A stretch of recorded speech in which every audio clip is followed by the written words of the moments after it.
Cans it up, the Penguins were changing. But they're able to come out relatively easy. Here's Keith Primo with it first. Primo cuts it up, scores! There it is! Keith Primo!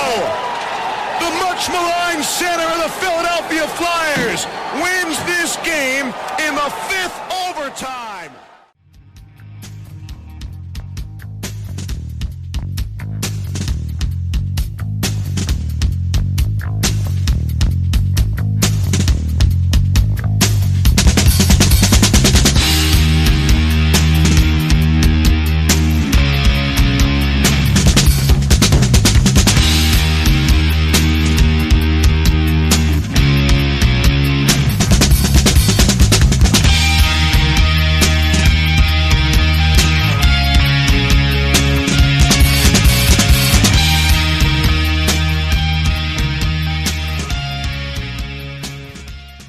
Hey everybody, it's Isaiah, and I'm here with Chef B, who's going to tell us about one of our sponsors here. Chef? Yeah, O&B Puckcast is now brought to you by Summit Public Adjusters. The winter months can be especially hard on our homes, from roof damage and peeling siding to frozen pipes and toilet overflows. Call Summit Public Adjusters before you call your insurance company. Dealing with your insurance company can be stressful and confusing. Let Summit Public Adjusters take the stress out of the claim process by having our guys work for you. Get the most for your money and your repairs. The next time the big snow or the rain leaves you with some home damage, contact us for a free consultation. Summit Public Adjusters are licensed in Pennsylvania and New Jersey. Learn more at summitpublicadjusters.com or call 215-752-0560. Just tell them that the chef sent you. Yeah, what was that number again, Chef? 215-752-0560. That's terrific. All right, we're going to carry on with the rest of our show. And we are back with episode 105 of the O&B Puckcast. The Flyers are at the quarter mark. We have a prestigious guest. We're looking forward to talking to him. But first, we got to give a shout out to the great Dan Silver. How you doing, man? What's going on? I'm doing good. I'd be better if we had some hockey, but maybe soon. Maybe soon. And with that, let's bring on our guest. You've seen him around. He's a local product. Went to BU. Played in a couple hundred professional hockey games, including in the NHL. He did post-game with the Philadelphia Flyers. He does work for ESPN. You've heard him on the Snow the Goalie podcast, but you know him as Colby Cohen. How you doing, man? I'm good, guys, and I love the open to the show. And what I would tell you, and I would challenge you guys on, is there is no Flyers hockey right now. And I always, if Flyers are on, and I'm watching hockey, I always sort of crutch to watching the Flyers. But when the Flyers are in this sort of, I guess, COVID purgatory that they're in right now, it gives you a chance to watch some other teams and watch some other teams closely, maybe even see some West Coast games. So, I try to make the best of the fact that we don't have any Flyers games to watch right now, and make sure that I'm dialed in on the rest of the league and having a good pulse on what's going on and who's trending well in other areas. So I would invite you guys to do the same when there's no Flyers hockey. Oh, absolutely. I mean, I got a glimpse yesterday of Zayde Wisdom with the AHL Phantoms, an 18-year-old who normally would have been playing in Ontario, Dan? And, yeah, would have been playing in the OHL. Yeah. Hey, it was fun watching him fly around. It's good to get in touch with some other parts of what's going on in the league and college and all around, like you're saying, also in the NHL. But, Colby, the Flyers have 7 players on the list right now. Now, Travis Sanheim comes off. Travis Konecny goes on, but currently on that COVID list is Justin Braun, Claude Giroux, Jake Voracek, Scott Lawton, Oscar Lindblom, a little bit concerned with that, and Morgan Frost, who wasn't really around the team at this particular time. So, as things stand right now, the latest is they didn't have any more names added to the list. They canceled practice, hope to have it tomorrow. But we're not even sure if they're going to practice tomorrow, let alone play the game versus the Rangers this Thursday in Philly, and certainly the Lake Tahoe outdoor game versus the Bruins. You're a player. I mean, the only thing that comes close to this in terms of a break might be like they were doing the Olympic Games. I mean, yeah. What's the what are you thinking? Olympics, the All-Star break. Here's what I will tell you guys from a former player perspective, and I said this before and I'll say it again, and when your body is used to playing hockey every single day, which is really where you're at as a pro in season, when you miss 2 days, so let's say you get a day off and then, you get a maintenance day and you come back after 3 days, you're not on the ice. The first few minutes of being on the ice, you feel like you've never skated a day in your life. So, and granted, that only lasts for 5 or 10 minutes. You get through. That's why you sort of see the first drill or two when you watch an NHL practice, especially on an off day. It's really just about feeling the puck and, getting a little bit of a sweat. You're not really working on anything in particular or doing, anything overly serious to start a practice. But it's challenging, guys. And look, these are the best players in the world, so they will get back to where they need to be quicker than anybody else would. But it messes you up because you're used to being on the ice every day except one. 1 day layoff is a rest day. 2 days is, all of a sudden on that third day, the puck feels a little foreign to you. And like I said, you knock that off pretty quickly, but those first couple practices back from All-Star break, where you're in Mexico or Florida, or you go somewhere warm for 3 or 4 days, where you're not on the ice, you're not touching a puck, you're not doing anything, you're getting a little workout in. You might go for a jog in the morning, whatever, ride the bike, wherever you're staying, wherever you're visiting. But it's a challenge. Like, I'm not going to sit here and tell you guys that it's not.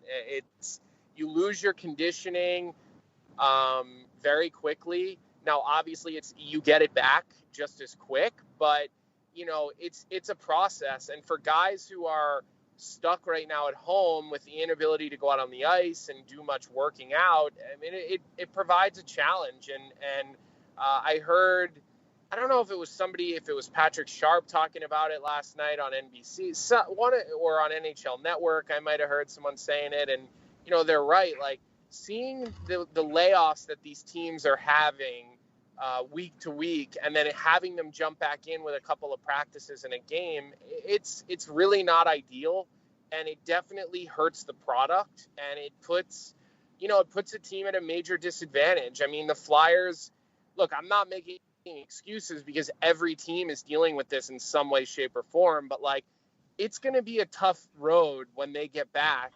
They're going to be missing some players without a doubt. And, they've been off the ice, and now they're going to play against the Rangers, who have been playing, if they play this game on Thursday, which I have no idea. I really have no insight whether it will happen or not. I'm not going to sit here and lie to you guys and tell you I have a feel for it one way or the other, because I really don't think they even know. This is such a minute-to-minute situation with COVID. But, it's tough. I mean, to go back to your actual question, it really is tough. It does not feel good when you don't skate for a few days in a row when you're used to skating every day. Now, I think back to youth hockey before you're on the ice every day, and you might have practiced on Monday and Thursday, and it was no big deal because your body didn't know any different. But now the repetitions of being on the ice every day during a season, they matter. They matter for your groins, your hips, your back, your hamstring, your shoulders. They really do matter. And, you got to almost be careful with these types of things, because that's how injuries will start to pile up. I mean, it's not an ideal situation. And this whole season, everyone has to be a little more open-minded, a little more flexible. Our fan base has to be a little more flexible. Players have to be more flexible. Guys have had routines for 15 seasons, which are being turned upside down right now, whether it's travel routines, pregame routines. I mean, players were told they can't come to the rink 2 hours early anymore. I mean, I know guys that used to get to the games 3 hours early. So everything is really turned upside down, which is why, I'm looking at everything with a lens of more understanding in everything that the players are going through this season. Yeah, absolutely. Chef? Yeah, I have a quick question, another totally different question. But Morgan Frost, is he on the COVID list? Because I don't think he was around the team. Is it just because he's going into surgery and he needs to be quarantined? Yeah, I mean, my understanding is that Morgan is having surgery and was away from the team. I do not believe he would be on the COVID list unless he was either has COVID or is exposed to COVID.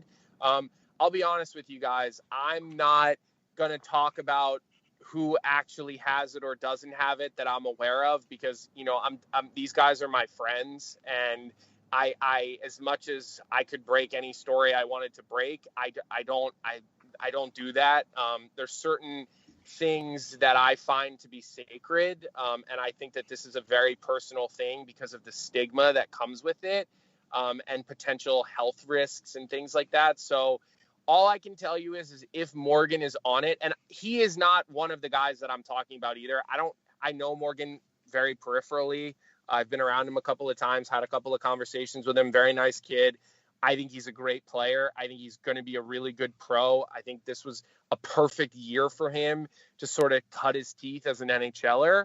But I would guess that if he's on that list, he was either has it or he's exposed, because otherwise I think they would have, him on some sort of long-term injury reserve type of thing. But if he's on that list, you can bet that he either has it or was in contact with someone who has it and is, dealing with a quarantine period.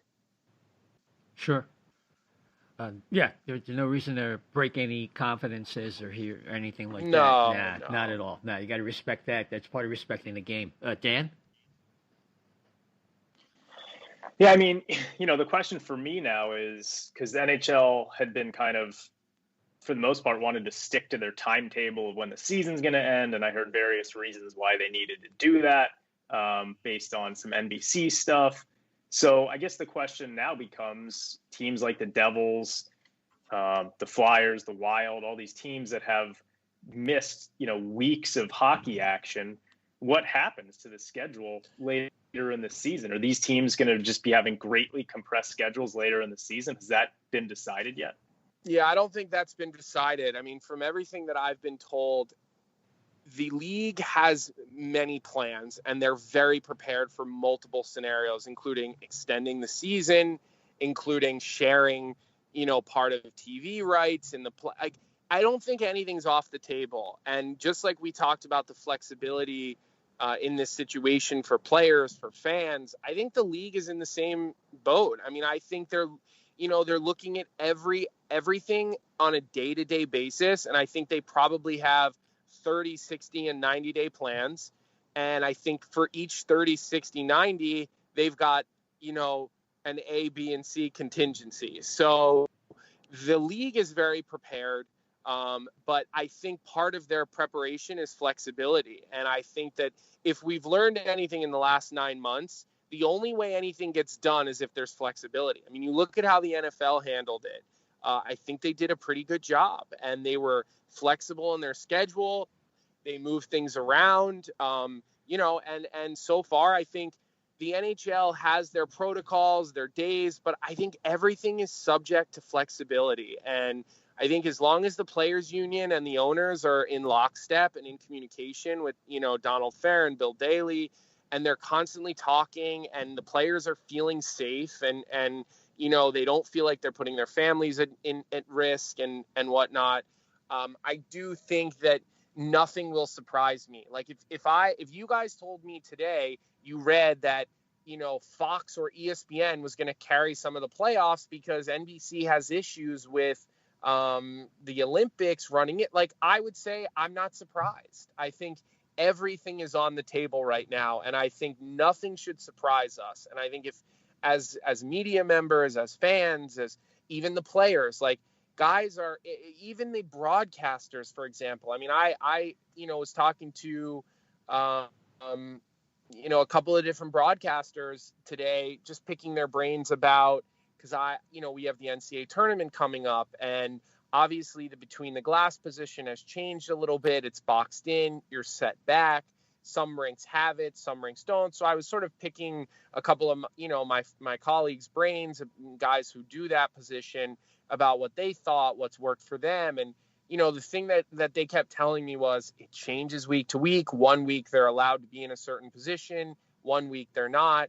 And so they're like, look, we're just being flexible. NBC says it's okay. And then the league says it's okay. And then a certain city says it's not okay. So there's so many factors that come into play that, again, like nothing's going to surprise me. Like if we're watching playoff hockey on ESPN late into the summer, like I wouldn't be surprised because you just don't know. I mean, there could end up, we could as a league end up needing a 7-day pause. Like I just don't know because of the nature of this thing.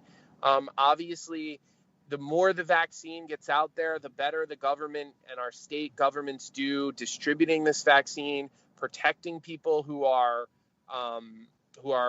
higher risk people, giving, anybody who has underlying issues, our older, family members and this and that. Like the more that gets dialed in and people get doing it, the better chance we are to having more normalcy and having what we are as hockey fans used to as far as these scenarios go that we see. But what I would say, guys, from what I hear, whether it's from NBC or whether it's from the league or from even ESPN talking about the NCAA tournament is just be flexible. Know that everything is in pencil and nothing is in pen. Right. Gotcha. And one of the ideas I heard from Dennis Bernstein over at thefourthperiod.com, he was talking about with the J&J vaccine coming out, it's a 1-dose vaccine. They're preparing 100 million of these doses to be available.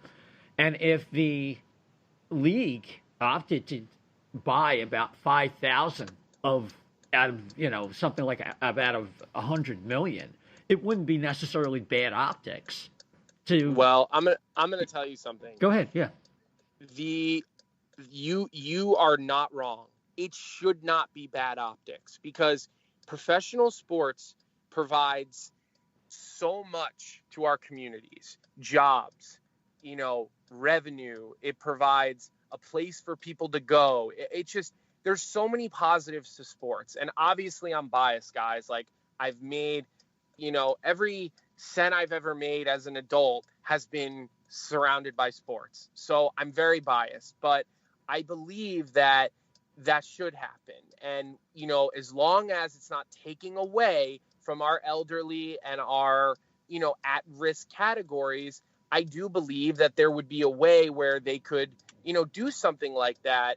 Now, I'm not a doctor. I'm not a scientist. I'm not a supply chain expert. I'm none of those things. But I can tell you right now, the reason that has not happened yet is only because the angry people on Twitter, because no one wants to deal with the angry people on Twitter these days. I mean, you see in every scenario in life right now, whether it's, right or wrong, because some of these people that get canceled on social media or companies or whatever are wrong, but sometimes they're not wrong. And sometimes they're saying what everyone's thinking, or sometimes they're, whatever the case may be.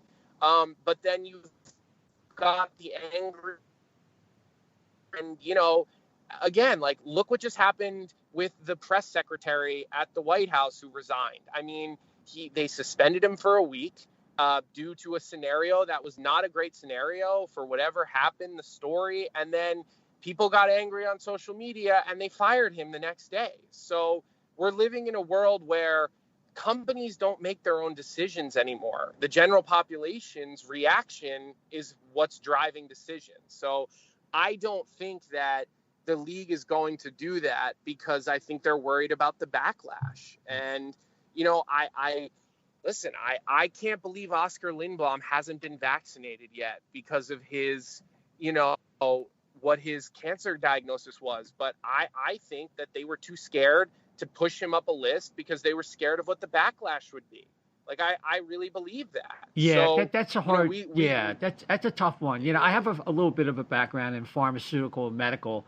There might be actual medical reasons why the vaccine might not be good for him. So let's leave it open for that as well. Yeah, listen, I'm the first one to say I have no idea about anything with any of that. Like I hope people that are way smarter than me make those decisions, but I do see what happens on a day-to-day basis with, our culture and like you brought up the optics of it. And I'm just telling you that I think they're scared to death of doing something like that because of the optics and the backlash.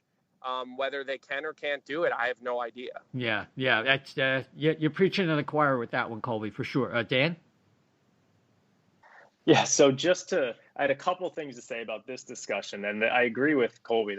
Cancel culture is just ridiculous these days, and if nothing else proves it, the fact that Chris Harrison has to sit out the rest of the season of The Bachelor is, that one was pretty crazy because what he said really wasn't all that bad. But a couple things. So my spouse actually works for the Virginia Department of Health, dealing with vaccines and COVID tracing. And so, one thing I'd say about the Johnson & Johnson vaccine is that early studies have kind of showed that it's not very effective against the South Africa variant, which has been, getting into the U.S. a little bit more. So that's just one note I just wanted to say there, Isaiah, for you, mentioning that one specifically. Okay. And the other thing to kind of keep in mind is I agree that from the vaccine perspective, 5,000 for NHL players and stabs is nothing. One thing that's interesting, again, because I'm kind of bringing in my, the perspective that I hear every day from my spouse, is that there were test shortages in DC on some days because of NHL players and stabs having to get tested every day. So that is something that was kind of interesting, where it was having an impact on availability of public testing. Interesting.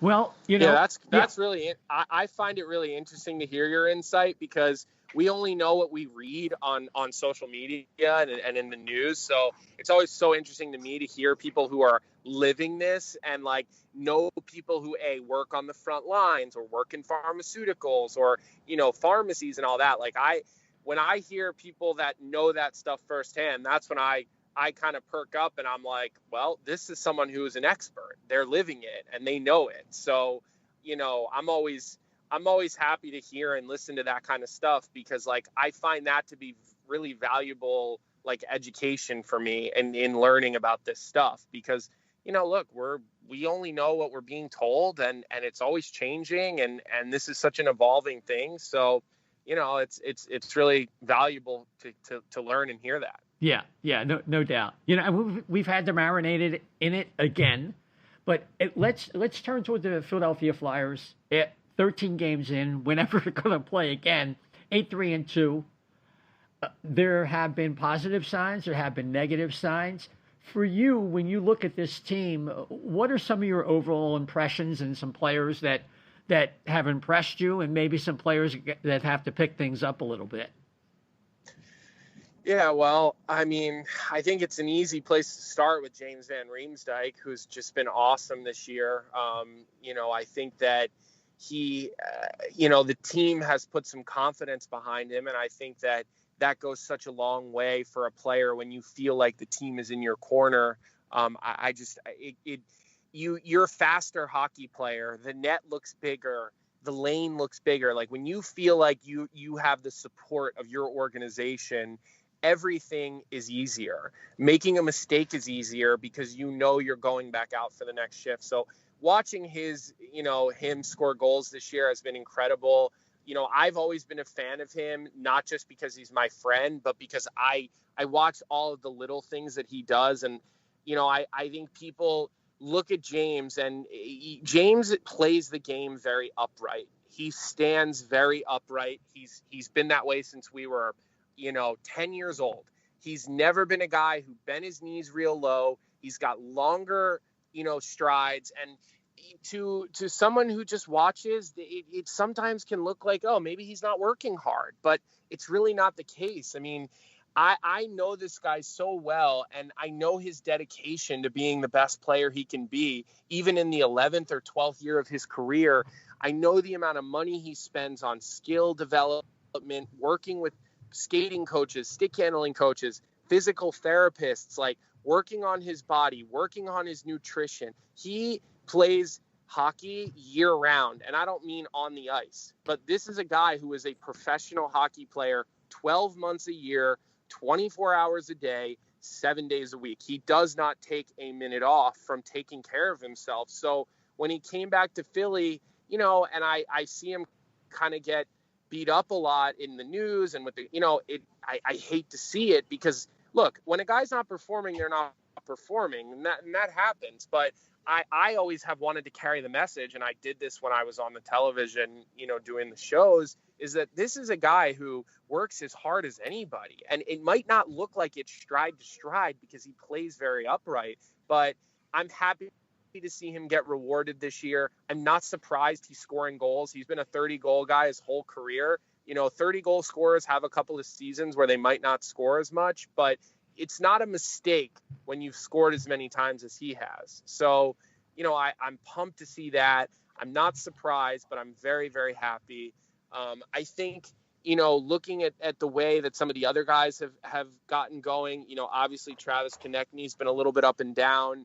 It was really interesting to see Alain Vigneault handle that situation the way he did, where, you know, not only did he scratch him, but he made him take warm-ups, which I felt like that is a, you know, hidden message to a player that you're not as good and as valuable as you think you are.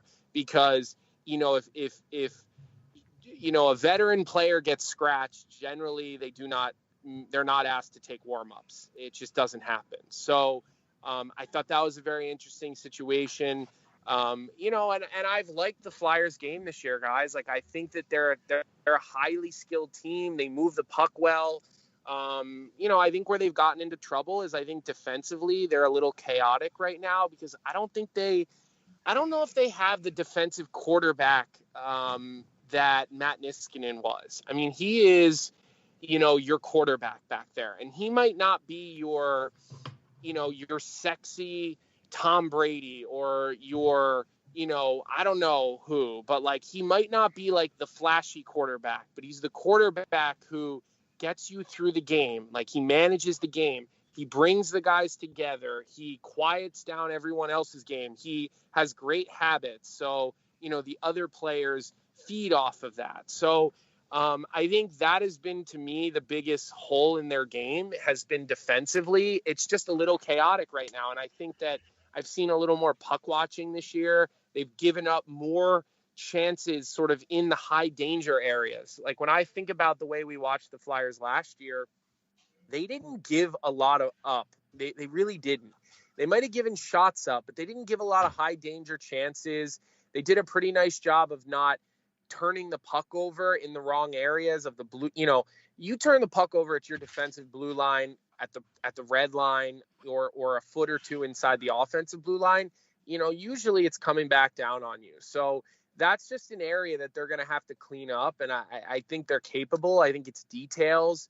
I think, you know, the defensive core is still settling into their roles. I think how Shane is going to be used this year. I've liked him on the first pair with Provorov. I know that Provorov actually, you know, wanted to play with Gostisbehere. I think that was sort of something he had requested in the beginning of the season. And I don't see a reason why that pair can't work. I think that when you're a good skater, there's no reason you can't defend well, because all you need to do is defend with your feet and your stick. You don't have to run people over. You don't have to, you know, be crushing guys. You need to eliminate plays by using your stick and your feet and separating offensive players from the puck. And there's no reason Ghost can't do that. He's been pretty good since he's been back from COVID. And then I think his offense will start to join. So, you know, I like the forward group. I think it's a deep group. I think, you know, Oscar still is looking to find his game, and I think that that's fair. I think he missed a lot of hockey, and I think that, you know, I think that it's important to give him the time to sort of get back into feeling at 100%. But really, guys, like I liked this team, and I know that they've had some rough nights and it's been a little up and down and they've had some leads that they've blown, but like I like the forward group. I think Claude Giroux, to me, looks very motivated. And I actually have always been a fan of Giroux. I don't think the criticism on him is necessarily always super fair. When you look at what he's done over a long career, I, as a former player, just have a grave level of respect for that because, I made it to the NHL, but I could not stay in the NHL. I firsthand learned that making it is one thing and staying is another thing. And I was unable to do that. So guys who are able to put that together year in and year out, I mean, I just have a great level of respect for. So, Sean Couturier is Sean Couturier. You know what you're getting with him. He's, probably the most valuable player on the team at the forward position. He's sort of that quarterback. Even defensively, he's sort of the quarterback. But, I'm excited to see what this group can do. I really do. I think they'll continue to get better throughout the year. I think the defensive core will all sort of fall into their roles, but I do think they're still sorting out what those roles look like. Yeah. Chef? Yeah, since you brought up JVR and you seem to you know him very well, I want to ask you this: how much of his transformation? Because when he signed here, I made a joke. Hey, we just signed our leading goal scorer because up to that point, nobody had broken that 30-goal area for quite a time. A little bit of time anyway. And so, how much of it has really been him working on it, or is he? As I think, he's finally like 100% healthy. I mean, I know he had a lagging couple injuries the last couple of years, but now with that extended time off after COVID in the summer, to break in there, and then to restart up again, how much is it? The way you talked, he's very dedicated, but how much of that is just being physically healthy again? Yeah, I think that has a lot to do with it, but I also think the usage, guys, like. You need your team to put you in a position to be successful. And, look, he's not going to go out there and carry the puck end to end and carry a lot. Like, that's not how he plays. So as a coach, you look at who you have and you've got to decide, how can I put this player in a certain position to be most successful? And then if they're not, if a coach doesn't see you in the role you see you in, they put you in another role and you either adapt to it or it doesn't work out. Last year, there was just a grave difference of opinion, I believe, between the player and the coach as to how he fit into the lineup. And I don't ever think that he was, really used properly. And look, he also didn't get the bounces. He didn't score. I mean, look, there's a whole host of reasons. I'm not just blaming the team. There's plenty of reasons why certain things don't happen. But I do know that you're right. He's not dealing with the finger he dealt with the first year. He's not dealing with the foot and the other little things that he dealt with last year. And he had a pretty long off season to work on himself. I mean, he's very, very into, it's not necessarily the Tom Brady method, but I know he does a lot of things like that where it's longevity, elasticity, stretching, being, all of those types of things. Then you couple that with the diet and the ability to get on the ice this summer and to, work on your skating. I mean, look, the best NHL players are still doing power skating and skill work in the summer. I mean, the best guys, they still are doing it. They're constantly finding skating coaches that might be able to give them something new, give them an edge. So, I think it's a combination, and I think you nailed it. He's healthy. He's confident. The organization seems behind him. The trade talk has subsided. The Seattle talk has subsided. Whether it happens or not, that remains to be seen. But, there's all sorts of these factors. And the one thing I constantly try to remind people, we're talking about human beings. So all the stresses that you guys deal with in your day-to-day life, he deals with, and they all deal with. And they read all the negativity and listen, we're talking about human beings. So they're well paid. And one of the reasons they're so well paid is to deal with these types of things. And I'm not telling you to feel sorry for anyone, but I'm just, it's a reality. You're talking about human beings and they're dealing with all the same things you and I deal with. So, I think it's a host of reasons. I think you're spot on.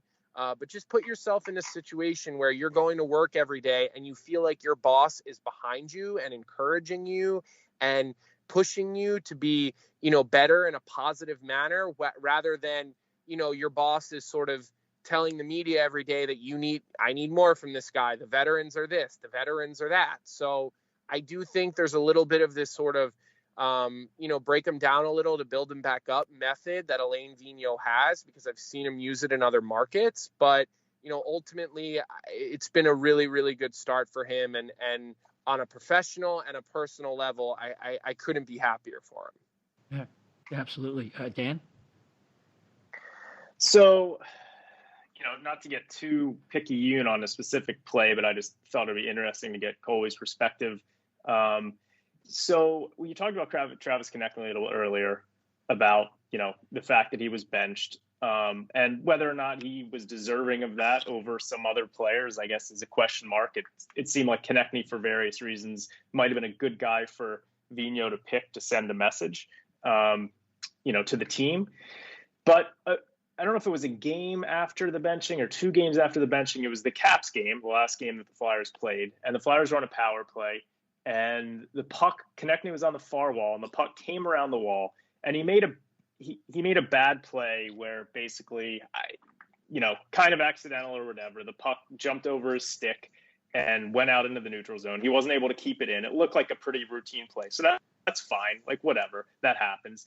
But then he turns around and starts skating, but 2 Caps players blow by him and create a 3-on-1 the other way. And I'm watching this thinking to myself, this guy just got benched 2 games ago or 1 game ago or whatever it was. Okay, he makes a questionable play. It's just, whatever, not really his fault. But then he gets out-hustled back by 2 Caps players, 3-on-1. The Caps get 2 good scoring chances the other way. Like, when you see something like that, like, what does that say to you? And is it unfair to read too much into a play like that? Or just interested in your opinions? So I'll be honest with you. I don't know the play you're talking about. Obviously you've described it. So I get where you're going with it. Look, I don't think it's fair. I don't think it's unfair of you to read into that and to want more. I think that he's probably under a bit of a microscope right now. If I was him, I would be, probably handling it a little bit differently and making sure that, that's what you can control. Let me backtrack. You can't control scoring a goal all the time. You can't control the puck rolling off your stick, missing a pass. Like, those things are like so quick that things happen. You can control your work ethic. I mean, look at John Tortorella. It's a great example. People just think that this guy is a raving lunatic and no one can play for him and this and that. But, like, look, Cam Atkinson, I talk to him all the time about Torts, and all you have to do is give effort. It's like if Patrick Laine plays at 100% effort every time he's on the ice, he can turn the puck over all the time. Torts will work with him. But effort is one thing you can control. And look, there's clearly a little bit of friction right now between AV, between Travis. I don't know the player well, so I don't know his personality. I don't know him off the ice very well. I think he's a very talented player who plays in the gray area. And those are tough guys, because in order for him to be good, he's got to play in the gray area, right? And so, sort of you got to pick and choose your battles with those players. Brad Marchand was the same way. He still is the same way. He plays in the gray area. And, it's a coach's job. And there's a reason these guys get paid a few $1 million to manage players like that, because it's tricky. You got to know when to tighten the leash. You got to know when to let them be loose. You got to let them, know when to fly. So it's not a good look based on everything that's happening, but it's hard for me to give you a true, honest analysis of that play, of what I truly believe, unless I see it, because there could be other factors at hand, whatever it may have been.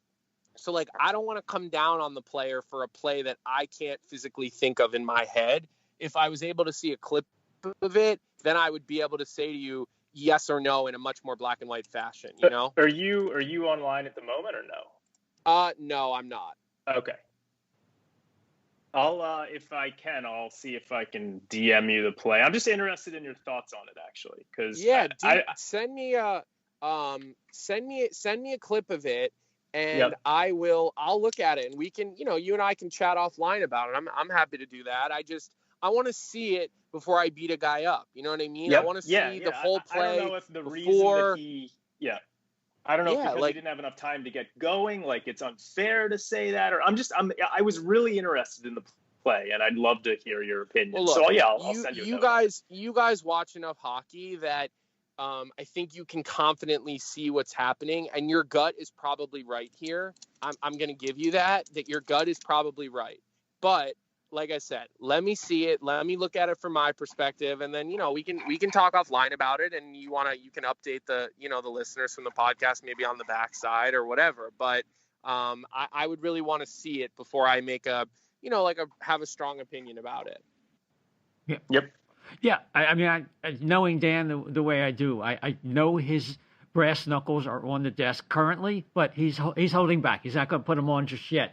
One really good news story and a case of development coming to fruition right now this year, Colby, is Joel Farabee, who is through 13 games, 12 points, 6 goals, 6 assists, and his two-way game has really been there pretty much the whole way. Sometimes you lose him a little bit offensively, but he was on a streak before the break, and I just was curious about what you think about his overall game.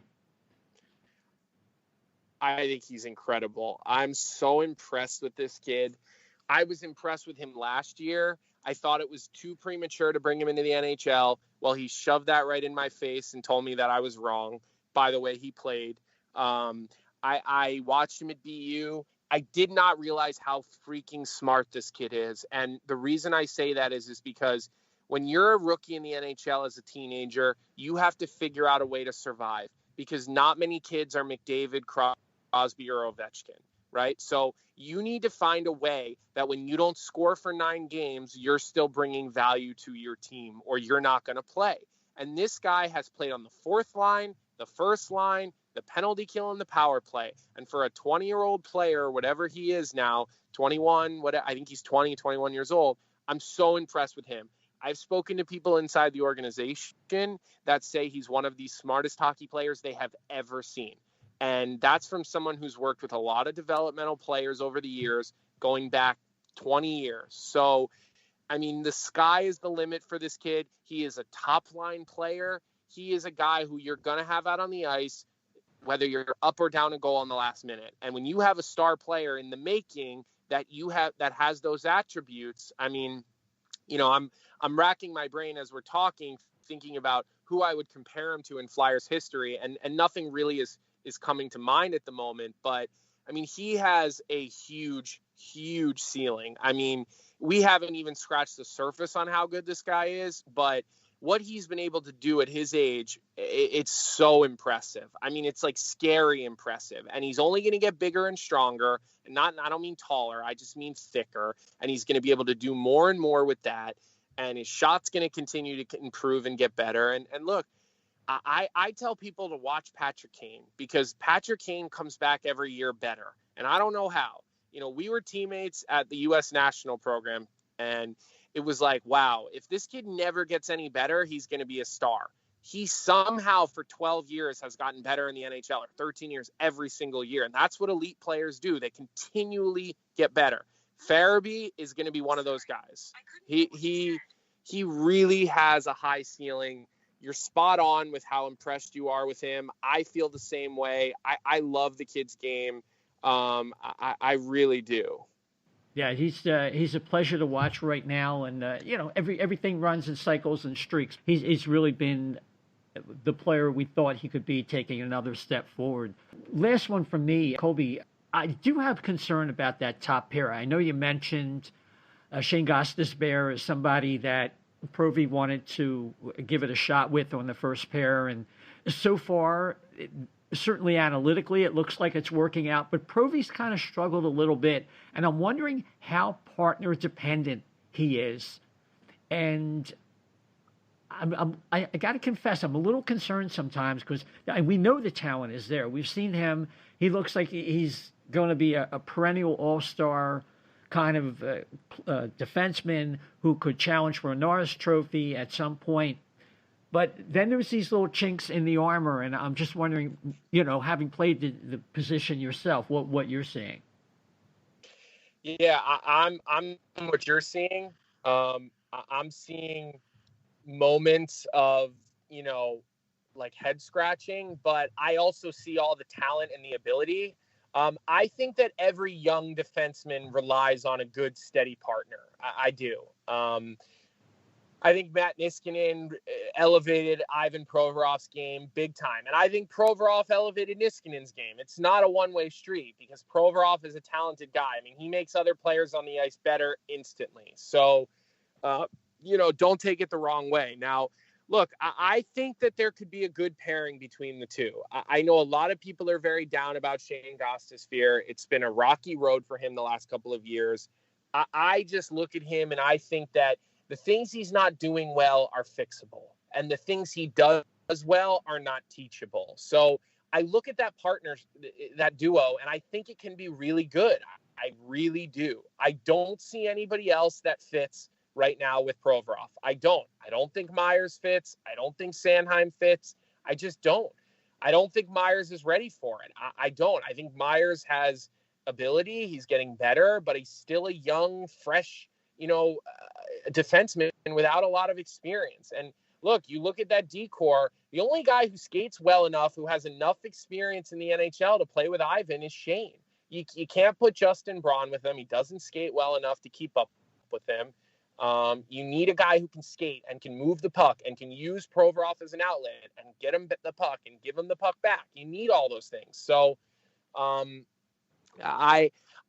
with you. You need a good partner when you're a young defenseman, and all we're seeing right now is just young defensemen growing pains. Like, Ivan's been around for a long time, so we just think that he's like 30 years old, but he's not. I mean, he's still a young guy.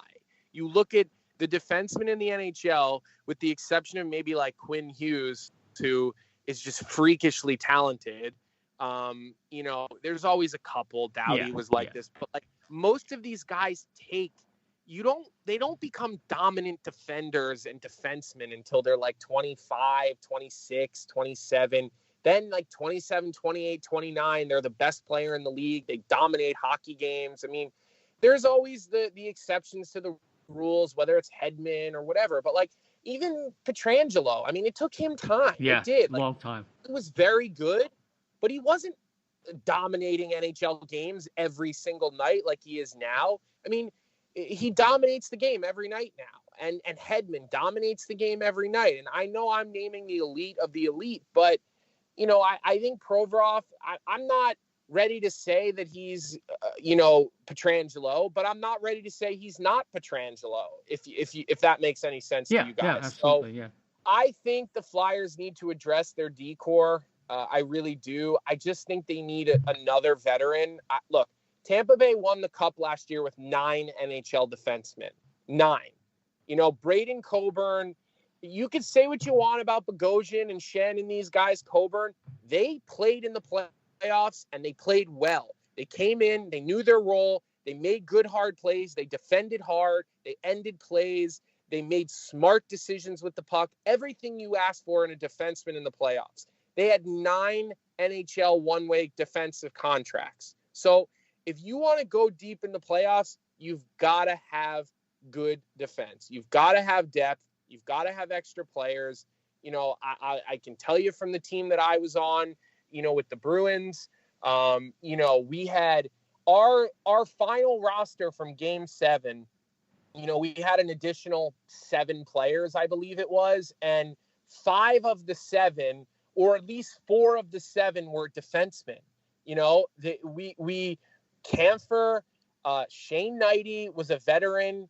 Barkowski and we were like, they kept 7 additional players on their roster for the whole Stanley Cup run, and 4 or 5 of the 7 were defensemen.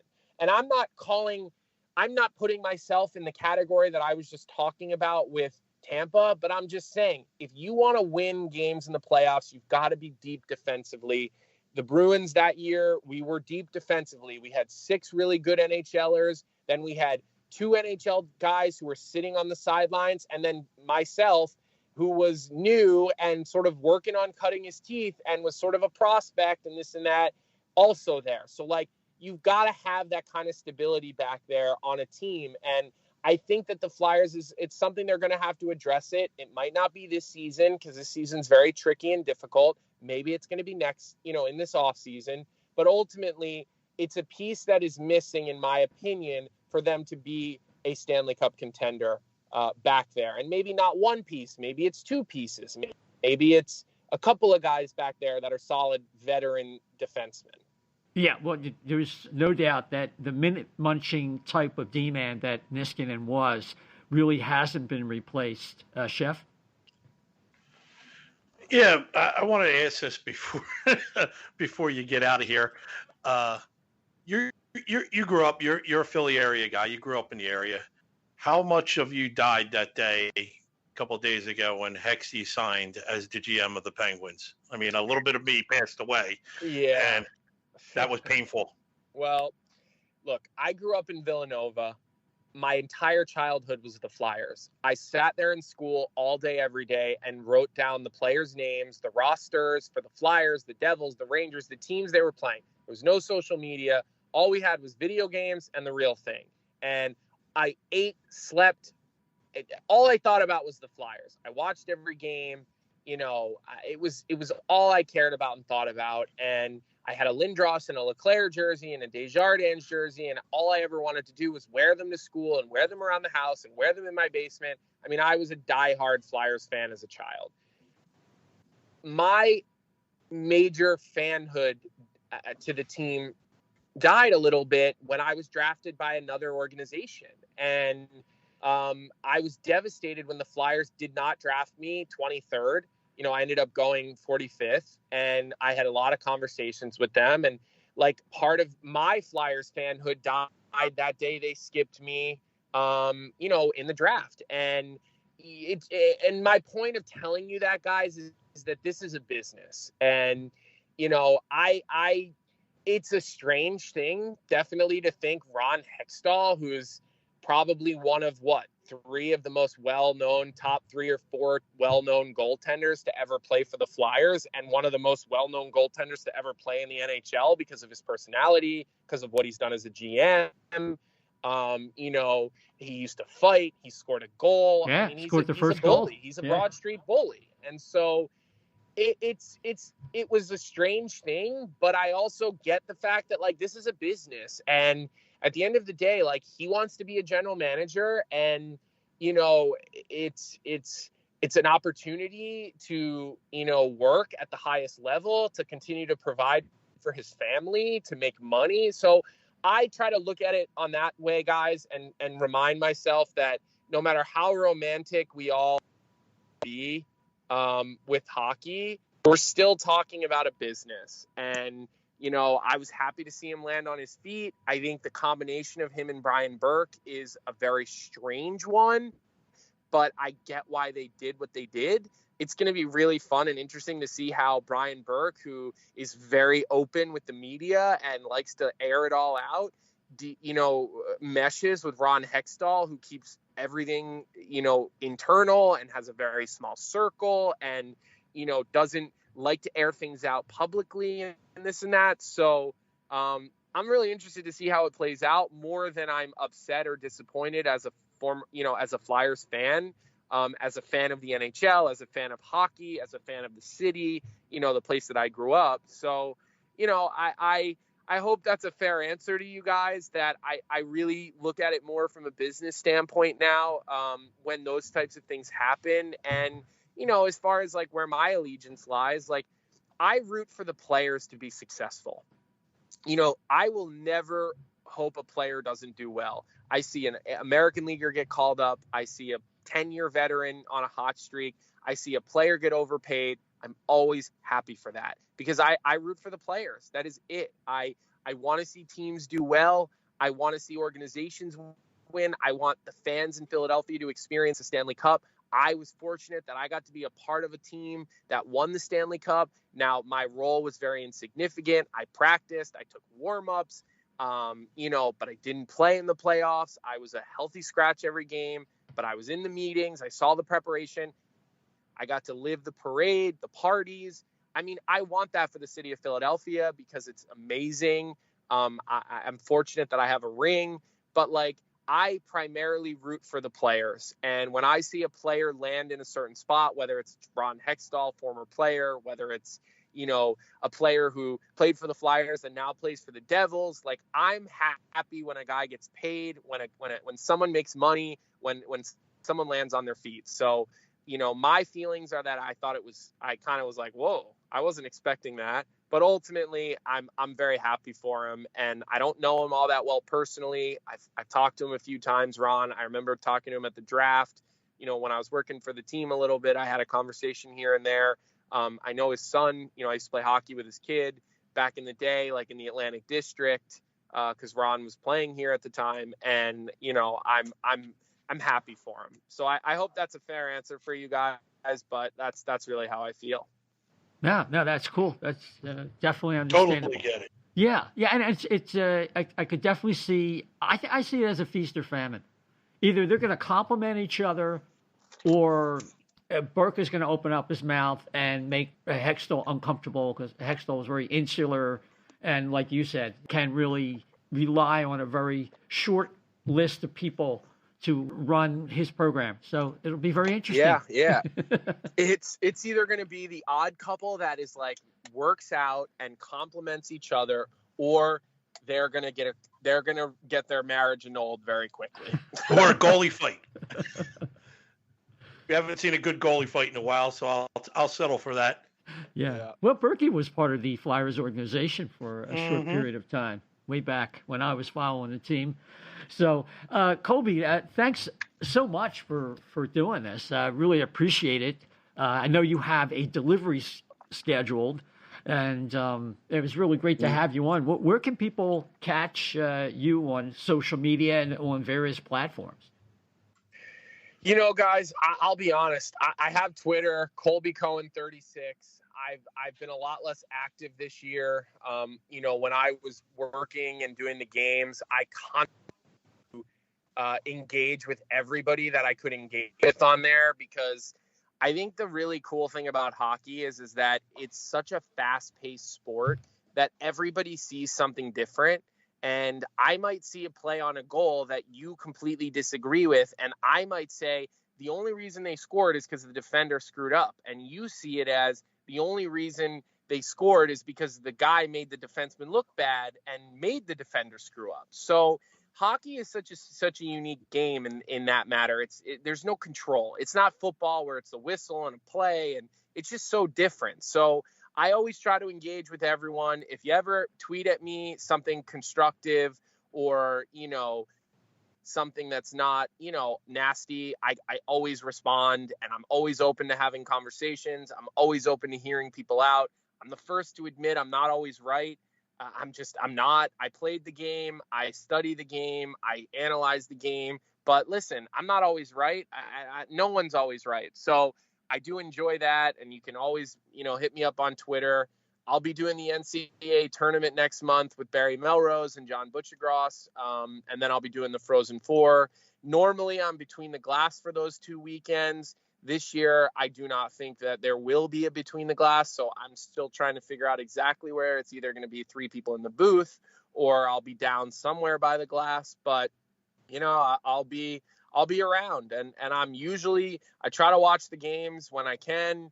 I try to watch, games from the other conferences as well, because sometimes I get a lot of radio jobs in the playoffs where I do color for Westwood One and NBC. So, I try to watch the whole league and understand what's happening. And if people that have reached out to me before on Twitter, whether it's via DM or whether it's via mention, as long as they're not, being an asshole, I'm pretty good about responding and engaging, and I'm always wanting to have conversations with people. I know my opinions aren't necessarily always the most popular, but I'm honest, and I say what I believe and what I see, and I'll always continue to do that.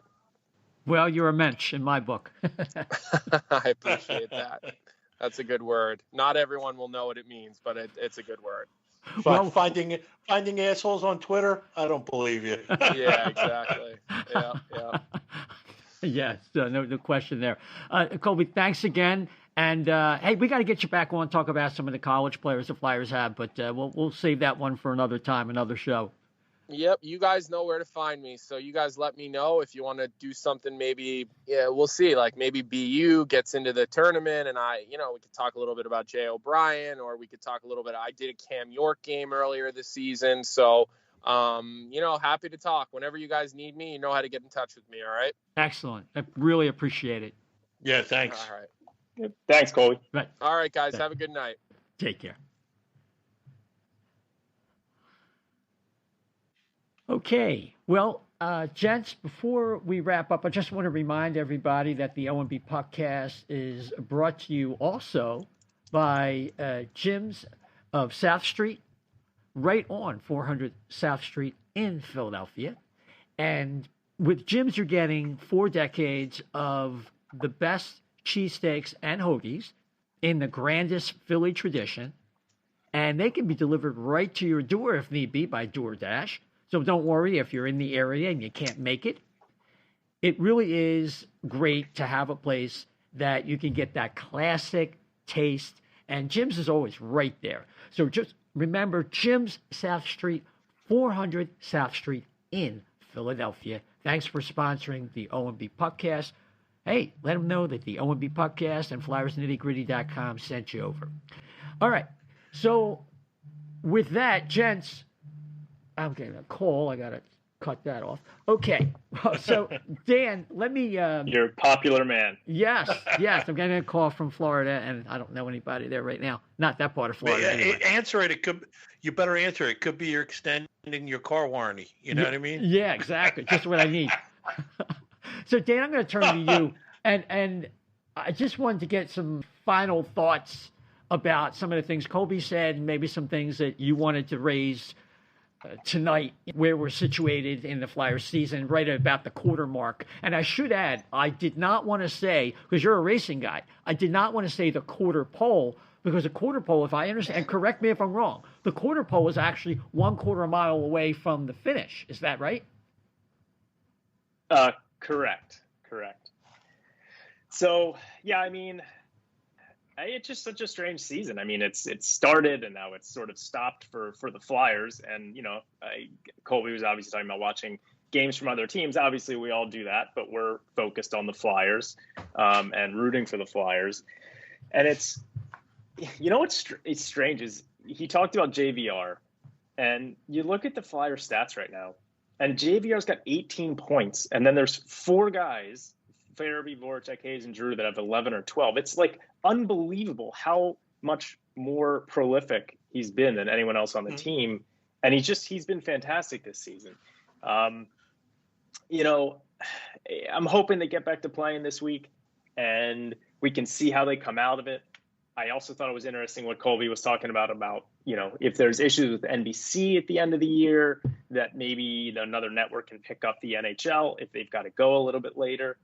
But at this point, I'm just kind of excited to hopefully see this team get back out on the ice and see what happens. And maybe this time off is actually going to be helpful for them. Hopefully they've been able to watch some film, see what they've, done right, done wrong so far to this point in the season.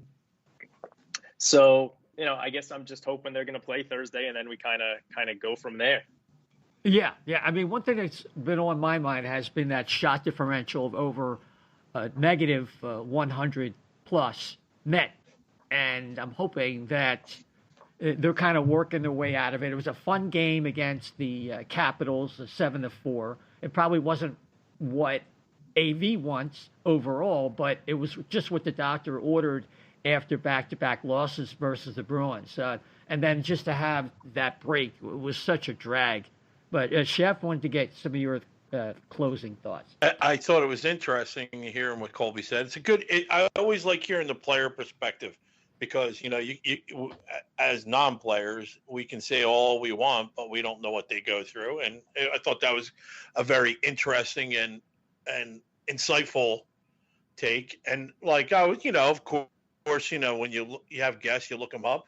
And I'm looking at the draft class with Colby's class. He was he was taking at 45, but like I was Justin Braun was in that class. He was at 201. Jake was in that class. JVR was in that class. Yeah, it was 07 draft. Yeah.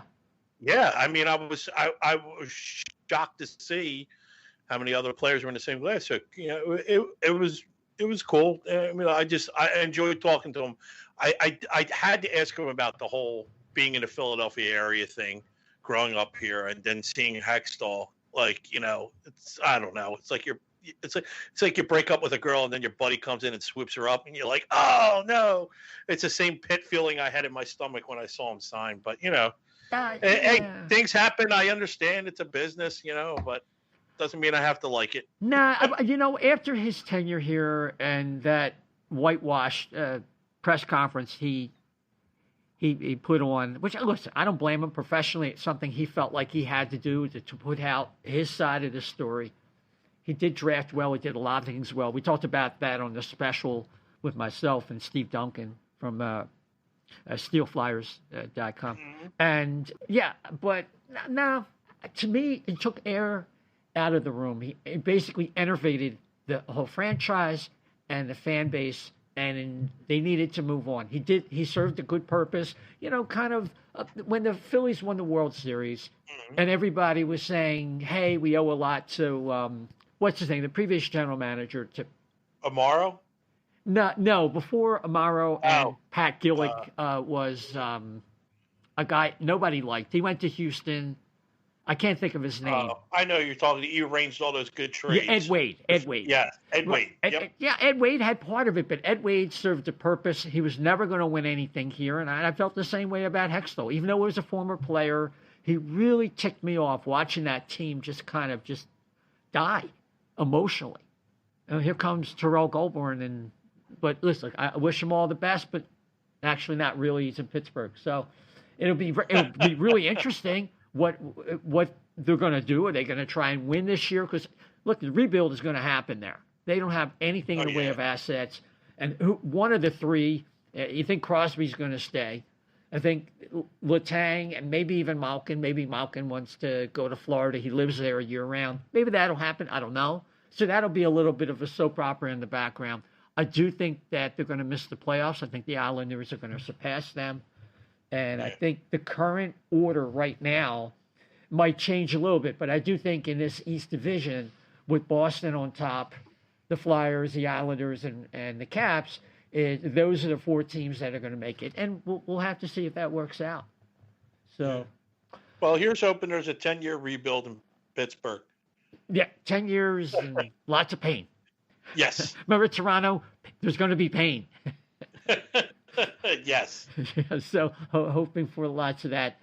Hope the people are fine, but the hockey team is not that good. All right. So if everything is okay, the Flyers will practice tomorrow. They'll play a game here versus the Rangers. They'll make it out to Tahoe for a 3 p.m. game on the 21st, Sunday. There's always a possibility that with that many players off the roster and still on COVID, we'll see how that goes. The Flyers might be substituted for, and they might bring another team to bring in to play the Bruins. We'll just have to play it by ear. Everything's in flux. But we'll probably come back to talk to you next Monday or Tuesday, and hopefully everything is resolved by then, and we're watching a couple games. So, now, what are the chances of the NHL just scrapping the Rangers game and saying, giving them a little bit of extra time to stay quarantined, even though things might be trending towards the good side for the Flyers, but just saying, hey, you know what, we're just gonna let you quarantine, and that way you can play in a national game like that we put a lot of and time and money into. I think they're just gonna follow the protocols. I don't think they're gonna make any gut decisions. I think it's just in black and white. They have like an algorithmic approach, like Colby was talking about, in terms of they have their plans, and within each plan is a contingency. And I think they're just going to consult the drop-down menu, if you will, and let that be their guide and go from there. Okay. So, all right. So, Dan, where can people catch you on social? Give us your coordinates, and so we can get people get in touch with you. Yeah, so they can find me on Twitter at dsilver88, the 88 for Eric Lindros, of course. And send me a message, follow me. We'll hopefully have more Flyers hockey to banter about in the coming week. Yeah, absolutely. Chef? You can find me at Chef the Left B on Twitter, Chef the number 2, the left. And I'm on there occasionally tweeting and, not being an asshole that you have to deal with, but trying to be a nice guy. Yep. You're a mensch too. Even though, you're not a member of the, yet. You don't have to be a member of the tribe like Dan and Colby and I to be a mensch. And I'll vouch for you there. Yeah, I'm Isaiah, ISAIAH _520 Isaiah. Don't forget the _520. And of course, you can follow the O&B Puckcast on Twitter, on Facebook. But on Twitter, we're at O&B Puck, at O&B Puck. And if you could, on one of the podcast platforms, give us a rating, a review, particularly with Apple. If you do that, it moves us up the charts when people are looking for Philadelphia Flyers podcast. We appreciate your listenership. And of course, on YouTube, subscribe, hit that notification bell. So every time we have a new show, you'll be notified and you will not miss the O&B Puckcast.